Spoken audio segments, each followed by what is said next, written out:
The most important things that I learned about organizing didn't come from organizing. It came from real life experience. It changed the way that I thought my house should be. After I had these experiences, I realized that the way I thought about the home and how it should be had to change in order for me to feel like I had it together. From me getting married to having a baby and now in my 40s, a lot has changed. Everything that I thought I knew about maintaining a household and organizing a house had to change. If you've been thinking I should be better at this by now, then this episode is for you. I'm Elyse Metzger, and welcome to Tame the Chaos. We think of organizing as a separate skill. Like, if we're an organized person, then we're going to be organized. Or if we think of ourselves as not organized, scattered all over the place, a lot going on, chaotic, then we think that we're not an organized person and we can't do it.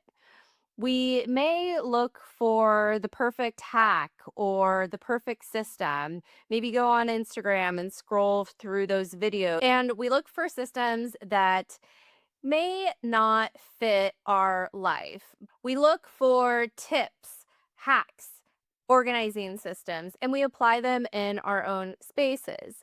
A few days, weeks, months go by and they stop working. And we think, oh, we're the problem. It must be me. I can't stay organized. When in reality, those systems weren't necessarily made for your life and they're not going to work. So we blame ourselves. For some people, it's overwhelming to get organized or to maintain an organized space. And for some, you may think that you're just not an organized person and you never can be organized. Your house can't ever be organized. Or maybe you'll think someday when the kids move out, I can have this perfectly organized kitchen or organized entryway. I, as a professional organizer, think that one of the biggest hurdles we have about organization is the way we view organization and the way we view ourselves. So today I'm going to share four things that life has taught me about organizing. Real experiences that have changed the way I look at organizing. Lesson number one: pick your battles. There was once a time when I was a single lady living by myself or with a roommate. All I had to worry about was my own space. I didn't have to worry about managing an entire household or taking care of kids or doing all the shopping. It was only me I had to worry about. Fast forward from my 20s to my 30s, I am married. I have had my son. My space was no longer only my space. It was more than I had to worry about than when I was a single lady in my 20s. So, this definitely changed the household and my organizing dynamic. With my husband, he tends to put things away where any open space is available. If it's an open space, then in his eyes, it goes there. Whatever the item is, if there's an empty space, it goes there. No rhyme or reason, no functionality behind it, which is fine. Our brains all work differently, but I definitely had to get used to it. And especially when I had my son, in my mind, I thought that the house should be perfect at all times. Side note, I am a perfectionist, recovering perfectionist, I would say. The clothes should all be put away, hung. Everything should be in its place. When we're not playing with the toys should be in the toy bin. I just have this like perfect, ideal household in my mind, especially being an organizer. But I soon realized that I was using all of my free time, a lot of my mental energy, trying to keep everything perfect all at once. And it was not only exhausting, but it also took away time from spending time with my growing baby. enjoying life with my husband and taking away my free time that was actually me time. I needed more me time than my house needed like tending to. Pick your battles in your home. You most likely will not have your home in 100% organizing condition all of the time. I had to let go of the idea that my house was going to be 100% organized all of the time. And instead, I focused on what was bothering me most. If my pantry was out of sorts, I would focus on fixing that and then be done and not worry about anything else. By doing that, I had more me time, more time to spend with my friends and my family and my growing child. Still to this day, I look at my house and it is not perfect. What I do is I choose something that bothers me and I focus on fixing that. Once I conquer that, I move on to my next focus. I only focus on one thing at a time and just let go of the rest. It is not worth using a lot of your time and mental energy focusing on making spaces perfect because they just don't stay that way. You don't have to care about every space equally. If the linen closet doesn't bother you, then leave it alone. Focus on what actually matters in your daily life. Lesson number 2, just start. Don't wait for perfect. This lesson is all about just starting. Have you ever wanted to start something, but you just never started? It happens to a lot of us. And I bet you, if you asked a friend or anybody, right now, we all have something that we want to start. We may want to start going to the gym. We all have something that we want to start doing. But overthinking, over planning, or just thinking that the conditions are not right now may stop us from starting that new thing. But when I talk to my friends, I hear them say, I want to start to playing tennis. I want to start going to the gym. I want to start baking sourdough bread. For whatever the reason is, we just can't get started. I remember when I started my organizing business, I had just left my marketing job. COVID had just happened. So everything had shut down. And I didn't really have like a set plan.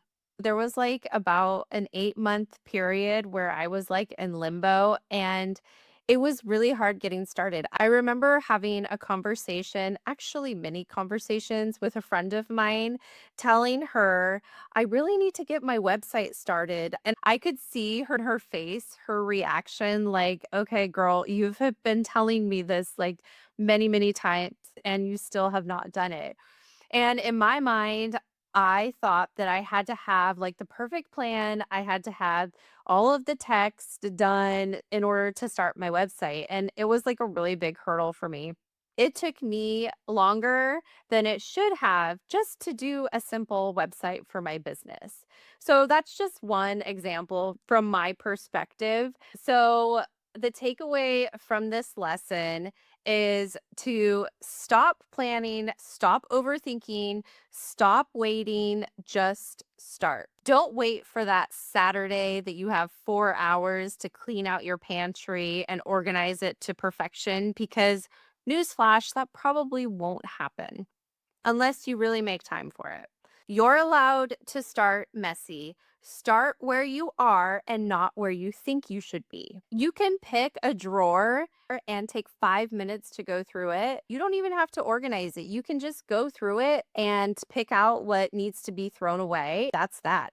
That's starting. Lesson number 3 is consistency.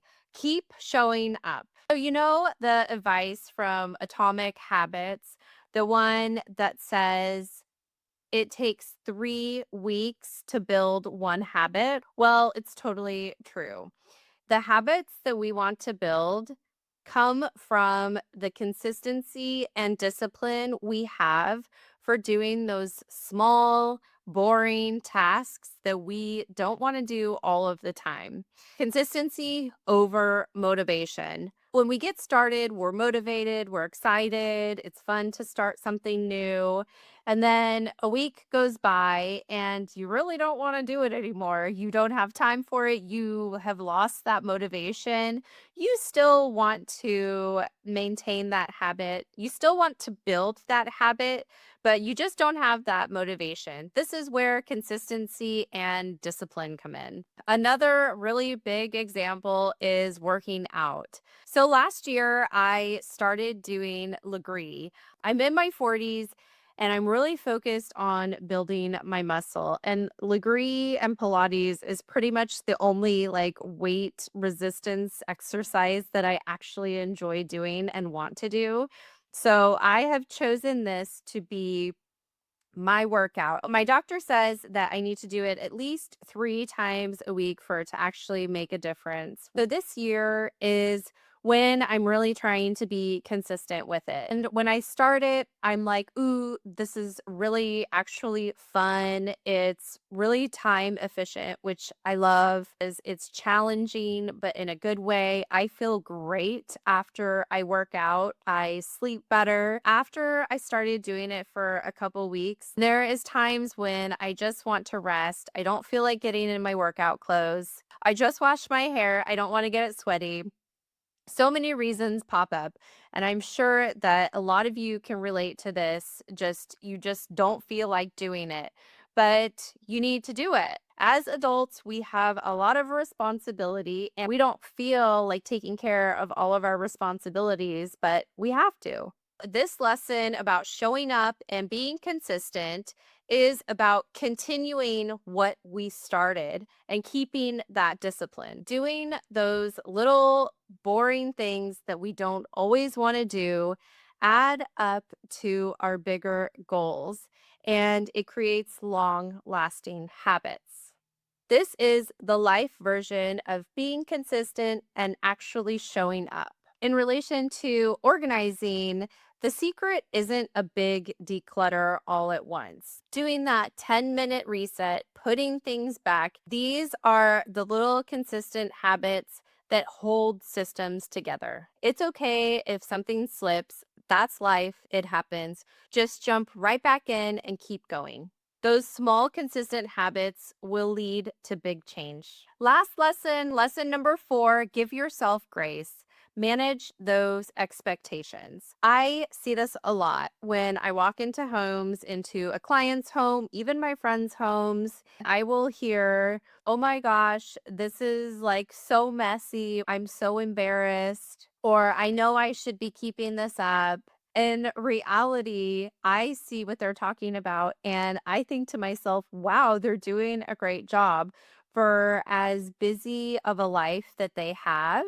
They're keeping up the space pretty well. I see this in every project that I work on. A system will be set up and things have shifted. It may not be working anymore, and that's okay. When you look at the big picture, our lives are just crazy busy. We're all busy. We have work, we have to manage the household, we have kids to take care of, we have parents to take care of.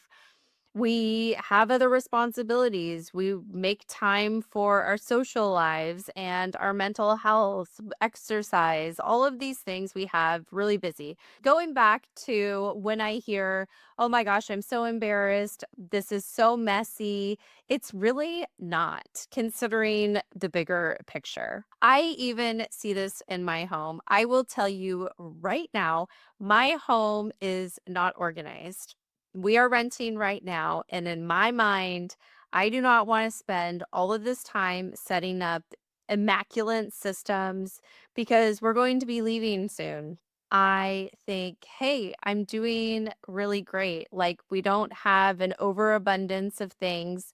We take time. Well, I take time to declutter when things start to get a little cluttered. That is my best. That is what I can do right now. I give myself grace. One thing that I always think about if I am too hard on myself in my home, thinking that it should be a certain way, I think, what if my friend told me this? What would I say to her? As a friend, a compassionate friend, what would I say to her? It really helps change my mindset if I get too hard on myself. In life, you're probably doing a lot and managing a lot. You're going to drop the ball sometimes, and that's just life. That's being human. Give yourself the same compassion you would to a friend. Unrealistic expectations are the quickest way to a burnout. You are not going to have a Pinterest looking house. You have kids, you have pets, you have life. If you're expecting magazine picture perfect, you are setting yourself up for failure. You will have setbacks. The drawer you organized last month may have some out of place things or become a little messy after a while, but that's normal. That's life. I see it in every project I work on. That doesn't mean that you failed. It means that you're living life and that's normal. These are not organizing hacks. It's real life experience that taught me more about organizing both mine and my clients' spaces. Once you start seeing it this way, organizing feels like less of a chore, less of something that you can't do, or another thing you're failing at. Organizing will start to feel like something that works with your life and not against it.